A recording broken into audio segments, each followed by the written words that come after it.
2 minggu yang lalu sejak saya ikut grup untuk tiap hari bikin smoothie. Menarik sekali, banyak hal yang saya temukan, menginspirasi gitu. Nah, ini yang ingin saya sharingkan. Siapa tahu ini bisa memberikan manfaat buat teman-teman sekalian. Pada saat kita sudah menentukan sebuah pilihan, kita punya sebuah pilihan, oke, pilihan saya adalah menjalankan program ini, meskipun kita punya kekhawatiran atau kita punya ketakutan. Kalau kekhawatiran atau ketakutannya itu intensitasnya tidak tinggi sekali, masih sedang-sedang saja, itu kita akan mencari jalan bagaimana kita bisa memenuhi itu. Begitu pilihan ini kita ambil, maka akan memunculkan banyak kemungkinan, dan di situ juga memicu langsung apa yang menjadi point of view kita. Seperti tadi, ketakutan, kecemasan, atau mungkin juga ragu-ragu, mungkin juga mungkin ada perasaan malas juga, dan sebagainya. Nah, apa yang bisa kita lakukan? Urutannya adalah setelah choice adalah clearing. Apa yang kita clearing? Yang kita clearing adalah semua point of view kita. Semua perasaan yang muncul, semua emosi yang muncul, bahkan termasuk ekspektasi kita. Oke, pasti teman-teman pada saat pertama kali ikut program pasti ditanya dong sama Bu Yofi, apa harapannya ikut program ini? Ada yang pengen menurunkan berat badan, menambah berat badan mungkin, ada yang ingin lebih sehat, ada yang ingin sembuh dari penyakit A, penyakit B, atau ada nggak tahu, apapun.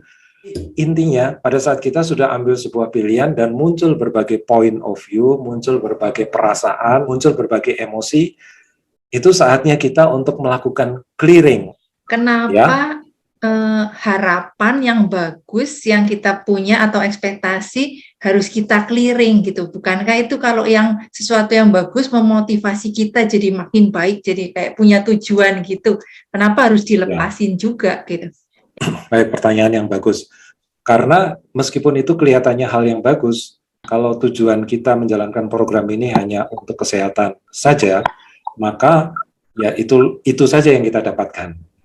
Ada banyak hal yang bisa kita capai di sini sebenarnya. Apa sih arti makan itu? Atau makan itu untuk apa dan sebagainya? Makan itu untuk kesehatan atau makan untuk membuat kita kenyang dan sebagainya. Di balik ini semua kan sebenarnya kita komit untuk hidup, Bu. Kita mau melihat yang jauh, sisi lebih jauh lagi, sebenarnya bukan hanya kesehatan yang kita ingin raih. Karena di balik kesehatan kita punya body, kan. Kita punya tubuh.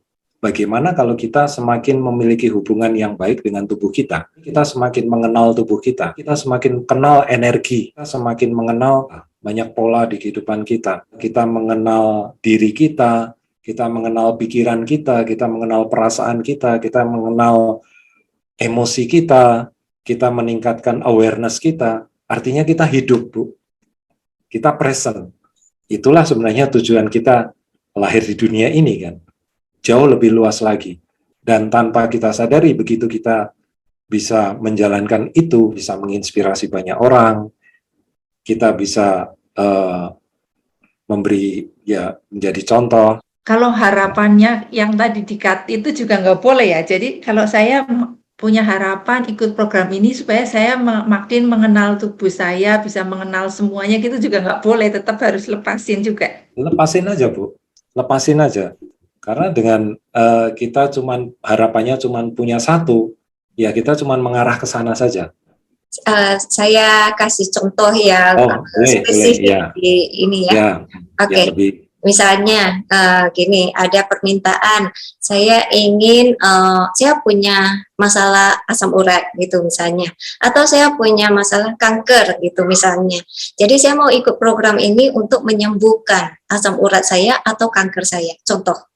Nah, tetapi ternyata di dalam tubuhnya itu masih ada masalah-masalah lain.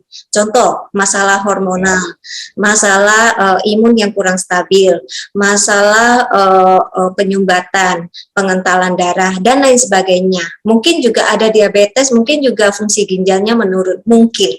Tapi orang ini tidak menyadarinya. Nah, dengan melepaskan satu tujuan tadi, menyembuhkan misalnya asam urat atau kankernya, ternyata tubuhnya itu misalnya saat kita meng-apply PBWF ini, ternyata yang diperbaiki bukan kankernya dulu, bukan asam uratnya dulu, tapi misal jantungnya dulu, pembuluh darahnya dulu, kekentalan darahnya dulu, itu yang diberesin. Nah, kalau kita ekspektasinya pada si kanker atau asam urat, kita kan seperti, loh kok nggak ada hasil, kok nggak dapet gitu ya.